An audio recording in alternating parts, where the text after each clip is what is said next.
Hər kəsə salam, mən Yeganə Muxtarlı, sizin coğrafiya müəlliminiz. Bu videoda sizə DİM test toplusu birinci hissədən litosfer tavalары, platforma və geosinkronallar, vulkan və zəlzələlər testini izah edəcəm. Birinci sualdan başlayaq. Zəlzələnin epicentri.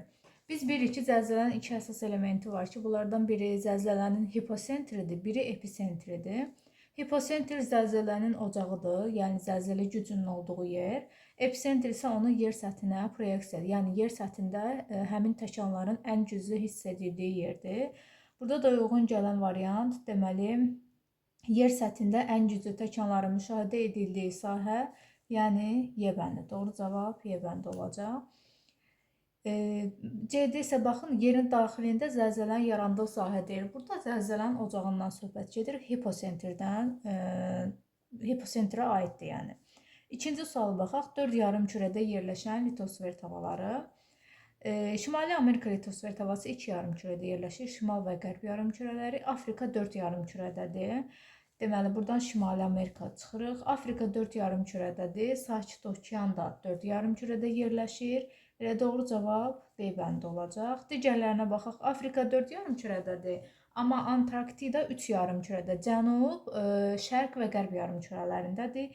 D bəndində Cənubi Amerika 3 yarımkürədə olduğu üçün getdi. Y bəndində yenə Antarktida 3 yarımkürədə olduğu üçün gedir. Götürə bilmirik. Üçüncü suala baxaq. Cənub yarımkürəsində yerləşən vulkanlar. Vezuvi vulkanı İtaliyada yerləşir, Apenin yarımadasında, yəni şimal yarımkürəsindədir. Etna da həmçinin şimaldadır, Krakatau da bunlar getdi. Etnanı buradan yenə çıxırıq, Heklan da həmçinin. C'də Fudziyama Yaponiyanın ərazisində yerləşir, şimal yarımkürəsində getdi, Hekla getdi, yenə digəri də. Kotabaxi vulkanı Cənub yarımkürəsində, yəni Cənubi Amerikada, Kilimanjaro Afrikada Cənub yarımkürəsindədir, ekvatordan aşağıda. Erebus vulkanı isə Antarktidadadır. Deməli, doğru cavab D bəndi. Dördüncü sual, cavan platformaları müəyyən edin. Biz bilirik ki, cavan platformalar Kembriyə qədərkilər qədim, Kembridən sonra yarananlarsa cavanlardır. Hansı ki, ona aid olunacaq Turan, Qərbi Sibir, Ön Qafqaz və Qərbi Avropa. Burada doğru cavab, deməli, Qərbi Sibir və Turan platformalarıdır. Şimal yarımkürəsində yerləşən vulkanlar, Fudziyama Yaponiyada şimal yarımkürəsindədir. Orisaba şimaldadır, amma Kilimanjaro cənubdadır. Çıxırıq. B bəndində Erebus Antarktidada da olmaz. C'də Kilimanjaro yenə cənubdadır. Erebus Antarktidada da yenə olmaz. Burada doğru cavab Y bəndidir. Vezuvi vulkanı Apenin yarımadasında şimalda, Hekla vulkanı İslandiya adasında şimal yarımkürəsində, Fudziyamada Yaponiyanın Honshu adasında, o da şimal yarımkürəsində yerləşir.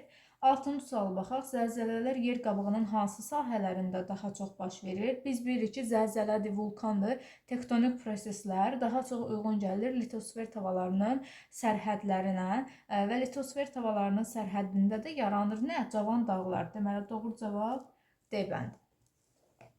7-ci suala baxaq. Seismik qurşaqların müvafiq gəldiyi sahələr.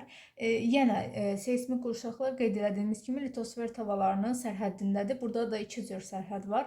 Konvergent və divergent, yəni toqquşma, tavalarının toqquşma və aralanma zonaları.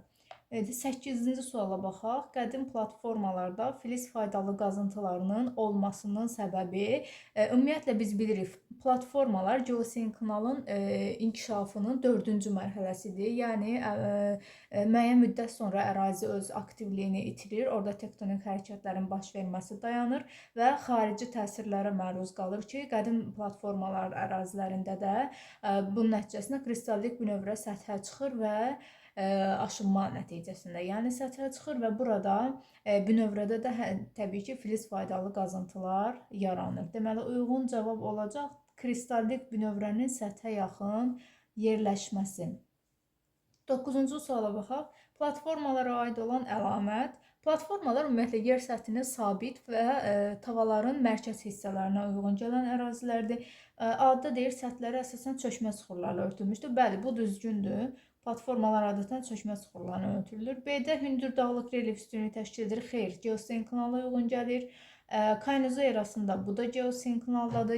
Zəlzələnin baş verməsi, vulkan kimi hadisələr, bütün tektonik proseslər geosinkronala uyğun gələcək, platformaya aid olmayacaq. 10-cu suala baxaq. Yer kürəsinin fəal seysmik zonaları.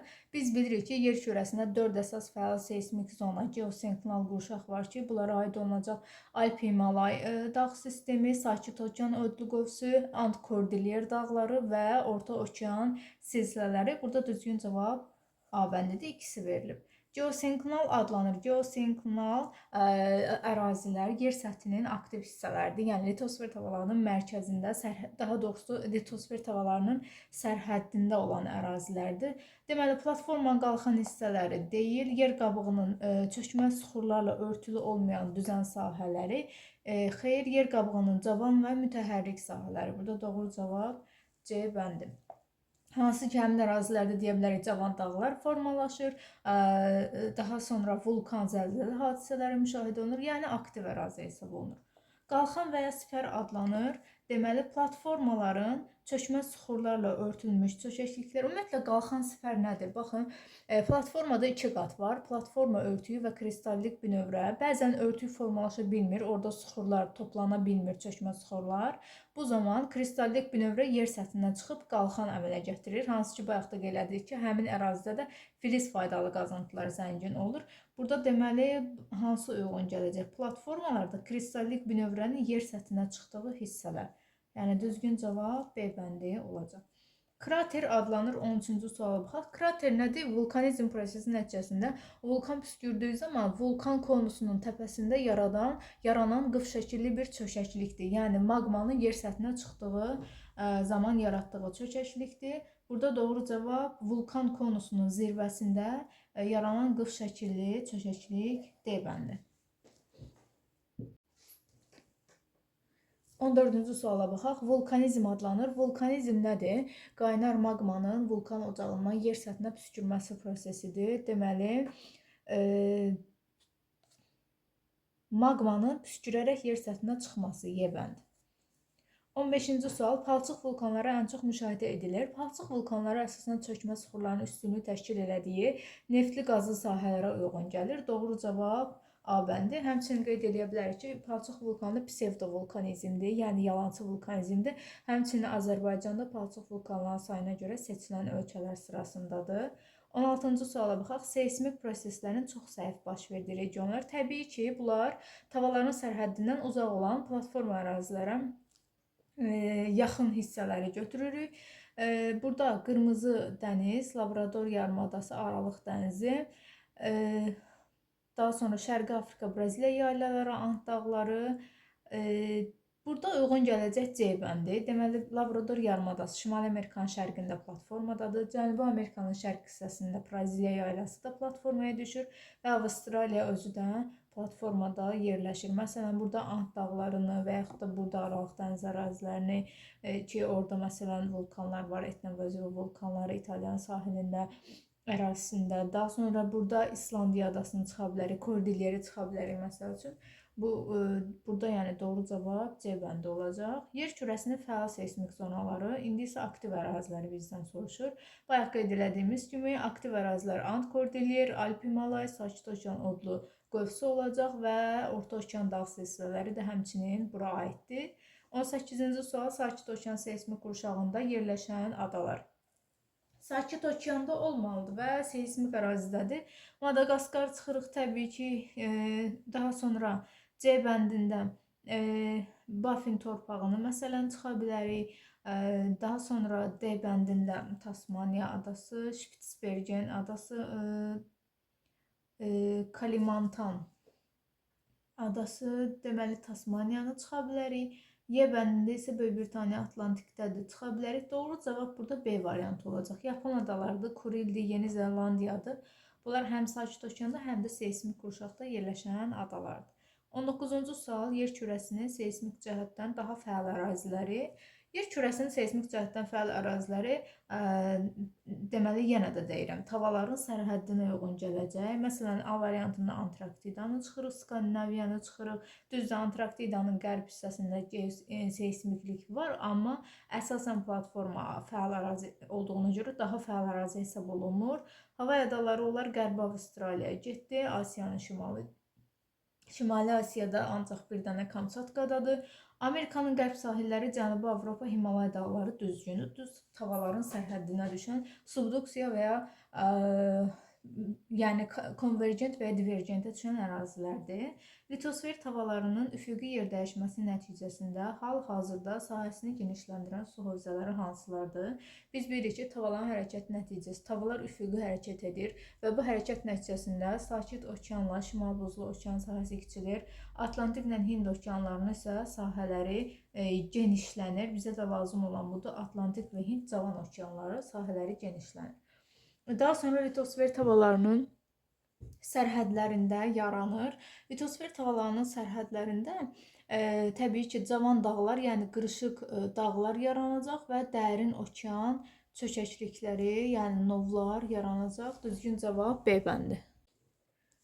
Zəlzələlərin tez-tez müşahidə olunduğu ölkələr. Zəlzələlər təbii ki, tavaların sərhədinə uyğun gələn ərazilərdə müşahidə olunacaq.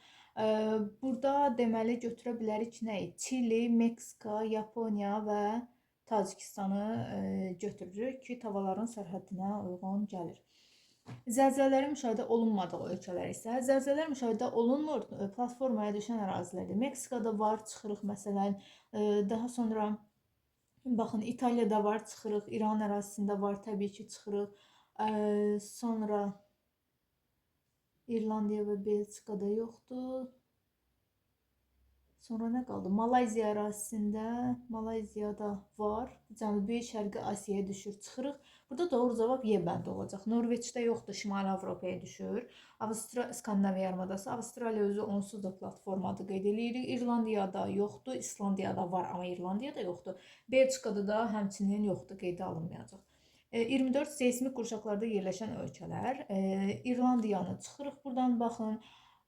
Sonra buradan nəyə çıxırıq? Finlandiyanı yerləşən ölkələri deyir. İtaliya, Yeni Zelandiya düzdür, Finlandiyanı çıxırıq. Daha sonra buradan Danimarkanı məsələn çıxa bilərik. Yəni Peru, Türkiyə, Azərbaycanda var. Yəni bunu götürürük. Peruda Cənubi Amerikada, Türkiyə, Azərbaycan, Avrasiyada seysmik ərazidə tavaların sərhəddində yerləşir. 25 platformalara aid olan əlamətləri. Platformalar yer səthinin sabit hissələridir. Kristallik bünövrəyə malikdir. Səthləri əsasən çökmə sıxırla örtülmüş olur. Düzgün cavabdır. Platformanın əsas əlamətləri hansılardır? Mütəhərrikdir, bünövrəsi çox dərindədir, paleozoy yaşlı sıxırlardan təşkil olunmuşdur. Xeyr, mütəhərrik deyil, bünövrəsi sabit ərazidir. Bünövrəsi kristallik sıxırlardan təşkil olunmuşdur, sabitdir, bəli, səthi də əsasən çökmə sıxırlarla örtüldü. Doğru cavab B bəndi.